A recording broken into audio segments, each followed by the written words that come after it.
శవం కులిగిలిపోని పురుగులు పడని వాసన పడని శవాన్ని ఇక్కడనే పడేసి ఇక్కడనే కూర్చుంటాం మేము మాకు న్యాయం జరగదాకా. అంతా ఇప్పుడు ఆఫీసర్స్ అంతా మీకు హామీ ఇస్తున్నారు కదమ్మా, మేము న్యాయం చేస్తాం, ఖచ్చితంగా కేసు ఫైల్ చేస్తాం, డాక్టర్ మీద యాక్షన్ తీసుకుంటాం అంటున్నాం.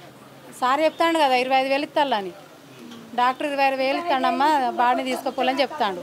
25,000 దేనికి ఇస్తాను భిక్షం పడుకుంటానమ్మా మేము? మాకు మనిషి వేయండు, ప్రాణం మీద ప్రాణానికి ప్రాణం ఇస్తారా వాళ్ళు? ఆ 25,000 అయితే ప్రాణం వస్తుందా? మాకు ప్రాణం కావాలి తెచ్చిస్తారా? మేము దేనికంటే దానికి నిలబడాలా? చూసుకుంటా మా కళ్ళతో మేము చూస్తా అంటే ఇంజక్షన్ వేసి ప్రాణం తీసిళ్ళు, వాళ్ళ ప్రాణం మేము తీస్తాం ఊకుంటారా? వీళ్ళని ఎందుకు కాపలా పెట్టుకుంటారు? సార్ వాళ్ళను పోలీసు వాళ్ళని ఎందుకు కాపలా పెట్టుకుంటారు? వాళ్ళకి డౌట్ ఉంటుంది. ఈ హాస్పిటల్కి మిమ్మల్ని పొమ్మని చెప్పింది ఎవరు అసలు? మాకు ఎవరు చెప్పలే, వాళ్ళు సార్ వాళ్ళు ఓనర్ వాళ్ళు తీసుకొచ్చి జాయిన్ చేసిళ్ళు. సార్ పని చేసేది అక్కడ ఎవరైతే సార్ వాళ్ళు తీసుకొచ్చి జాయిన్ చేసిళ్ళు. అతనికి దెబ్బ తాకిందంటే మేము వచ్చినా కానీ ఇంత సీరియస్ కూడా ఏం లేడు, వచ్చినాక మాట్లాడినాకనే ఇంజక్షన్ వల్ల ప్రాణం పోయింది సార్. ప్రాణానికి ప్రాణం మేము తీయాలా? మరి మాకు కూడా ఉన్నారు డాక్టర్లు, మేము కూడా ఇంజక్షన్ ఇప్పించి చంపుతాం మేము కూడా. చూస్తున్నాం, బంధువులు అయితే వాళ్ళ వర్షం చెప్తున్నారు, ఇటు పోలీసులు కూడా వాళ్ళ వర్షం చెప్తున్నారు. అంటే స్టేషన్కి వచ్చి పిటిషన్ ఇస్తే మటుకు ఖచ్చితంగా మేము న్యాయం చేస్తామని పోలీసులు అయితే ఒక హామీ ఇస్తున్నారు.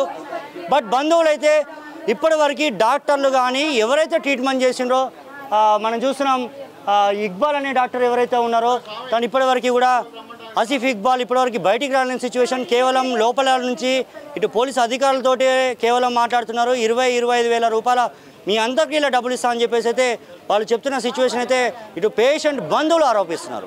బట్ ఓవరాల్గా మనం చూసుకుంటే ఇప్పటివరకు కూడా మధ్యాహ్నం వచ్చిన వాళ్ళు ఎవరైతే ట్రీట్మెంట్ కోసం వచ్చి కాలు ఫ్రాక్చర్ అయ్యి ఇడికి వస్తే ట్రీట్మెంట్ కోసం వస్తే జస్ట్ ఒక ఇంజెక్షన్ ఇచ్చినందుకు తను చనిపోయిందంటే ఇప్పటివరకు డాక్టర్లు అయితే బయటికి అఫీషియల్గా మనం కూడా వచ్చి ఆల్మోస్ట్ 40 మినిట్స్ అవుతుంది ఇక్కడికి. 5 o'clock నుంచి తను, ఎందుకంటే ఇవాళ ఎమ్మెల్సీ ఎలక్షన్ ఉన్నాయి కాబట్టి దాదాపు అందరూ బిజీగా ఉంటారు మ్యాక్సిమం అధికారులు కానీ. బట్ అట్లా కూడా మనం కంపేర్ చేసుకుందాం. బట్ ఇటు హాస్పిటల్లో జరిగిన సంఘటనకి అయితే ఈ ఎలక్షన్స్కి మ్యాక్సిమం సంబంధం ఉండదు అనుకుంటా. ఎందుకంటే ఇటు పోలీసు అధికారులు కూడా ఆల్మోస్ట్ మనం వచ్చి 45 మినిట్స్ అవుతుంది కాబట్టి వాళ్ళు బిఫోర్ దెన్ చెప్పారు 3 hours అని. అంటే ఆల్మోస్ట్ 3 hours 45 minutes నుంచి పోలీసు అధికారులు కూడా ఇటు హాస్పిటల్కి ఇటు పేషెంట్ బంధువులకి ఎలాంటి అవాంఛనీయ సంఘటనలు జరగకుండా వాళ్ళు సెక్యూర్ ఇస్తున్నారు. ఓకే, బట్ ఓవరాల్గా జరిగిన సిచ్యువేషన్ మనం చూస్తున్నాం. బంధువుల ఆరోపణ ఏంటంటే 5 రోజులైనా 4 రోజులైనా కూడా ఇక్కడి నుంచి కదిలేదు లేదు. ఖచ్చితంగా మా బంధువు ఎవరైతే ఉన్నారో ఆ బంధువు చాలా ఇబ్బందులలో పడి రాలే. జస్ట్ ఒక యాక్సిడెంట్ అంటే ప్రమాదం, కాలు ఇబ్బంది జరిగి అక్కడి నుంచి కూడా నడుచుకుంటూ వచ్చిన పర్సన్ ఇక్కడికి వచ్చినాక శివమై మా కళ్ళ ముందర కనబడ్డాడు. ఖచ్చితంగా మాకు న్యాయం చేయాల్సిందే, ఉన్నతాధికారులు ఖచ్చితంగా స్పందించి మాకు ఖచ్చితంగా తక్షణం న్యాయం చేయాల్సిందే, అప్పటి వరకు ఇక్కడి నుంచి మేము కదలమని చెప్పేసి అయితే అధికారులు చెప్తారు, ఇటు బంధువులు చెప్తున్నారు. ఇకపోతే హాస్పిటల్ యాజమాన్యం చూసాం, చిన్న పిల్లల్ని తీసుకొచ్చి మేనేజ్మెంట్ అంటున్నారు.